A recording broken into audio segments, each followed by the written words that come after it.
Laptop aku hilang dan pencurinya adalah orang yang telah ditolong oleh keluargaku. Kamis 28 Maret 2023. Aku pengen berangkat kerja kan, udah persiapan, udah mandi, udah semuanya siap, tinggal berangkat kerja doang. Nah, waktu aku mau ngambil tas, yang aku taruh di atas kursi ruang tamu, nggak ada, hilang. Spontan aku ngomong, kok nggak ada, anjing hilang, goblok. Tapi itu salahku sih, naruh tas dan laptop di kursi ruang tamu, yang mana itu terbuka, kelihatan dari luar, dan rumahku itu nggak ada pagernya. Aku waktu itu masih tenang, tapi agak marah dikit, karena biasanya kakak cewek dan kakak cowok, sebut saja mas sama mbakku, itu biasanya ngambil kamera atau minjem laptop asal comot. Jadinya aku spekulasinya kakakku yang minjem gitu kan. Tapi yang bikin aku geter, anjing geter bangsat lebay, yang bikin aku panik adalah ketika aku tanya ke mas dan mbakku, mereka ngomongnya nggak minjem. Lah, terus siapa?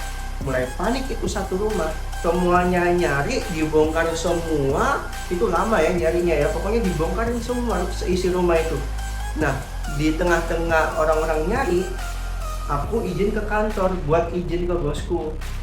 Bos, aku izin laptop dan kameraku hilang, aku izin 1 hari untuk ngurus masalah ini. Diizinin, akhirnya gue balik lagi. Nah, kantor sama rumahku itu setengah jam. Nah, itu belum ketemu laptopnya ketika aku datang di rumah. Nah, di rumahku itu nggak ada CCTV. Nah, tapi ada CCTV tetangga yang hadap ke rumah. Ketika aku cek, kira-kira kehilangan laptop dan kamera yang aku simpen di tas itu, kejadiannya dicurinya itu hari Rabu pagi sampai subuh. Kamisnya kan aku nyari nggak ada. Emang dasarnya nggak sayang barang bangsat. Abis itu hilang, panik anjing. Pas aku cek CCTV tetangga, nah CCTV tetangga itu di waktu maghrib night mode-nya itu nyala. Ketika kamera menyalakan night mode, itu cahaya yang ditangkap dari lampu itu nyilaukan kamera gitu loh. Jadi membuat kamera itu silau, jadinya terganggu penglihatan. Contohnya ada di sini. Jadi seperti itu. Jadinya nggak jelas, nggak kelihatan di CCTV itu, nggak jelas gara-gara cahaya lampu yang ditangkap kamera itu sangat banyak. Jadinya nggak kelihatan. Dan waktu dari maghrib sampai habis terawih itu adalah waktu yang cocok bagi si pencuri untuk melancarkan aksinya. Karena kenapa? Sehabis isya itu semua orang pada ke masjid untuk terawih. Nah, itu semua keluargaku terawih. Ada satu yang enggak, namanya Arif Firmansyah, panggilannya Ambon, orang Surabaya, temannya masku yang tinggal di rumahku. Ambon ini, sepengakuan dia itu kerja di proyek milik bapaknya di bidang membangun pelabuhan internasional di Jakarta milik BUMN. Dari informasi yang diberikan oleh masku, Ambon ini adalah orang kaya. Kok bisa? Karena Ambon ini dia pernah cerita bahwa proyek sebelum di Jakarta ini dia pernah mengerjakan proyek di Bali, dan itu lumayan besar uang yang dia dapat. Dan masku ketika dia jalan-jalan ke Jakarta, itu yang mengcover hidupnya masku selama di Jakarta adalah Ambon. Di sana Ambon, di Jakarta masku dikasih makan sama Ambon, disediakan tempat tinggal sama Ambon, dijajanin sama Ambon selama beberapa hari. Ambon di rumahku sejak September 2023. Video dibuat ini itu adalah April 2024. Selama di rumah, Ambon diberi fasilitas makan, minum, tempat tidur, dan lain-lain. Mas Ambon ini ditabung oleh mama papa, soalnya mama papa itu memang suka untuk membantu orang gitu, atau welcome sama orang yang ingin singgah di rumahnya. It's okay selama ada hubungan pertemanan sama anaknya, hubungan kerabat dan lain-lain. Mas Ambon kan orang Surabaya. Nah, Kenapa Mas Ambon lebih milih tinggal di rumahku daripada tinggal di rumahnya yang ada di Surabaya? Nah, mungkin Mas Ambon itu adalah broken home. Soalnya aku pernah dengar Mas Ambon itu lebih baik tinggal di sini daripada di rumahnya karena masalah keluarga. Dan ibunya Mas Ambon itu ada dua. Sepengalaman aku, temanku yang mempunyai ibu dua itu rata-rata, nggak semuanya, itu broken home. Rumah tangganya tidak baik-baik saja dan Ambon ini nggak deket sama bapaknya. Nah, Ambon di rumah itu kegiatannya menjadi supir ketika bepergian keluar kota atau membantu beberapa kegiatan. Ambon kan proyeknya BUMN. Nah, BUMN terkenal merugikan kontraktor.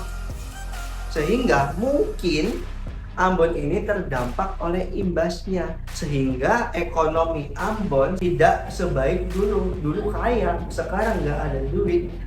Dulu adalah orang berada, sekarang kehidupannya tidak baik-baik saja. Nah, mamaku itu adalah orang yang baiknya kayak malaikat. Sehingga ketika Mas Ambon HP-nya rusak, nah Ambon ini dipinjamin HP oleh mamaku dengan HP yang sudah mamaku tidak pakai. Jadi diberi makan, diberi minum, diberi tempat tinggal, diberi alat telekomunikasi, dan juga mamaku itu memberikan pekerjaan kepada Mas Ambon, yaitu menjaga warung, mengelola warung yang ada di depan rumahku. Seperti yang aku bilang tadi, Ambon adalah manusia satu-satunya yang ada di rumahku. Dan di malam Jumat itu atau Kamis malam itu, Ambon datang memberikan pizza, katanya dari mamanya. Nah, mamanya Mas Ambon pernah silaturahmi dengan keluargaku. Nah, mamanya Ambon itu umurnya hampir sama seperti mamaku, 50 tahunan. Orang tua mana yang kepikiran membelikan pizza kepada orang-orang? Orang tua biasanya membelikan keripik, membelikan apa? Bakso, rawon, soto, dan lain-lain. Gak mungkin pizza. Dari situ semua orang curiga kepada Mas Ambon. Masku ketika selesai nongkrong mengetahui semua sudah curiga Ambon adalah si pencuri. Masku sebagai orang yang membawa Ambon ke rumah untuk tinggal di rumah itu menginterogasi Ambon. Habis itu Ambon itu masih tidak mengaku. Nah, akhirnya Masku mengambil HP-nya ibuku yang dipinjamkan kepada Ambon selama ini. Akhirnya HP-nya kan dipegang tuh, HP-nya Ambon ya. Akan tetapi Masku itu ada jadwal shift malam dan itu mepet. Akhirnya Masku nggak sempat ngecek, pergi kerja dulu. Nah, ketika di tempat kerjaan, Masku mengecek HP-nya, ternyata disitulah terkuak si Ambon adalah pencuri. Nah, si Ambon itu ketika sudah terkuak semua, ternyata dia tidak hanya mencuri kamera dan laptop.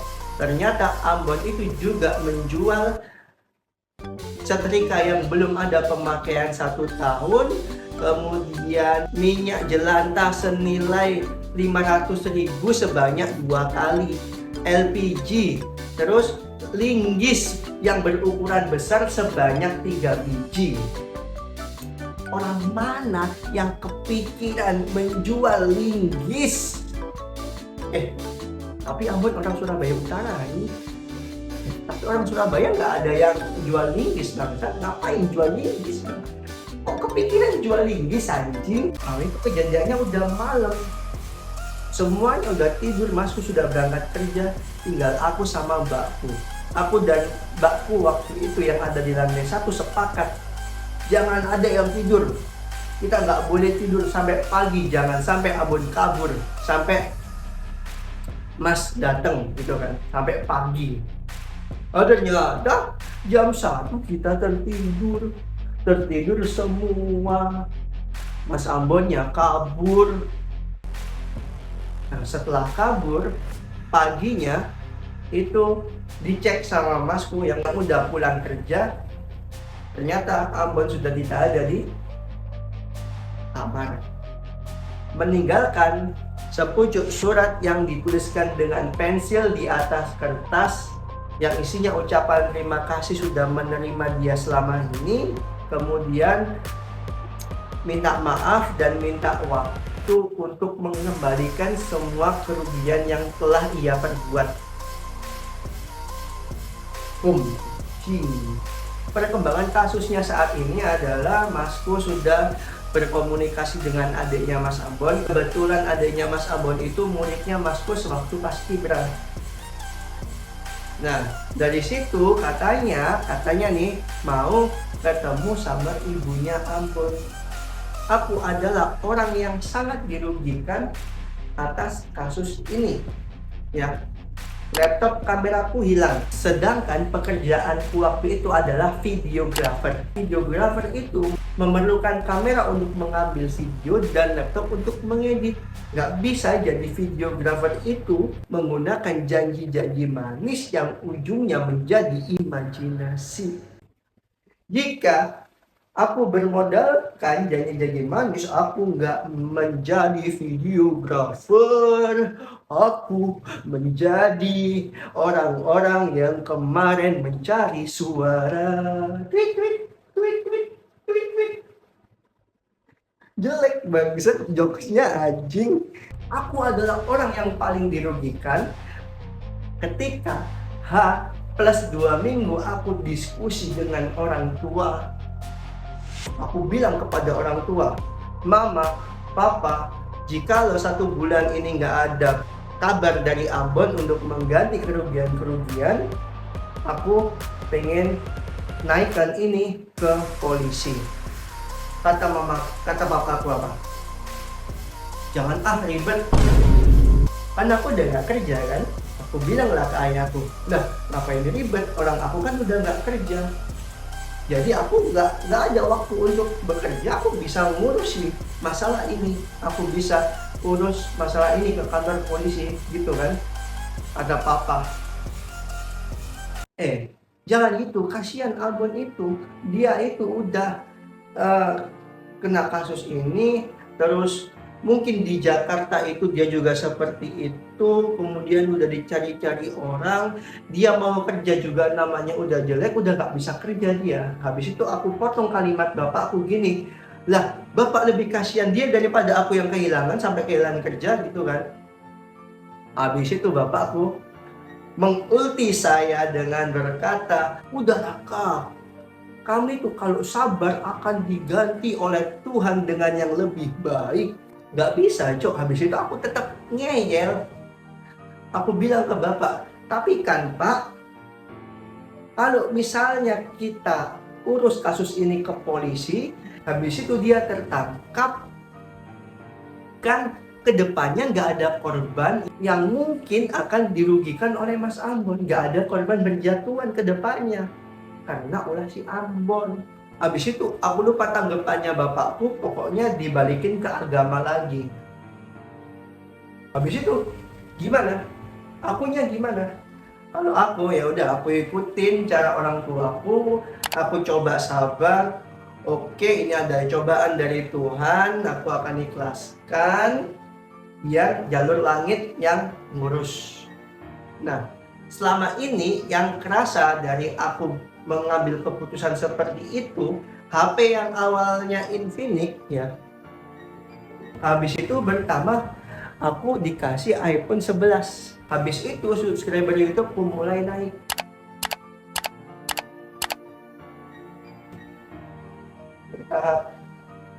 Dua itu yang kerasa.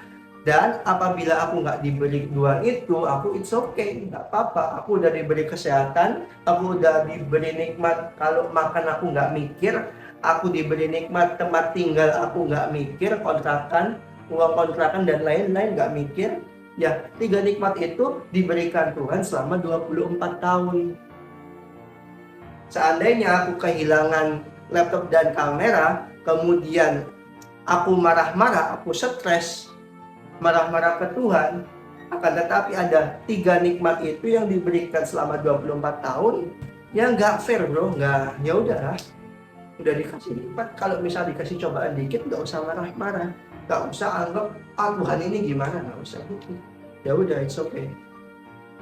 Nah itu dari sisi religi. Bagaimana dari sisi realita duniawinya? Ya oke, ini salahku, aku naruh ledor. Kalau aku kehilangan, aku nggak boleh larut dalam kesedihan. Aku nggak boleh sedih berlarut-larut sampai gimana gini, aku nggak bisa kerja bla bla bla bla bla. Oke, move on. Dari sebelum aku mendapatkan iPhone ini, H+2 dari kasus pencurian, aku udah mulai konten pakai HP seadanya, pakai HP ini Infinix. Ini kalau ngerekam habis itu panas, dia langsung overheat, habis itu kameranya nggak berfungsi dengan baik. Tapi aku tetap maksa, sebisanya harus bisa dong, gimana caranya.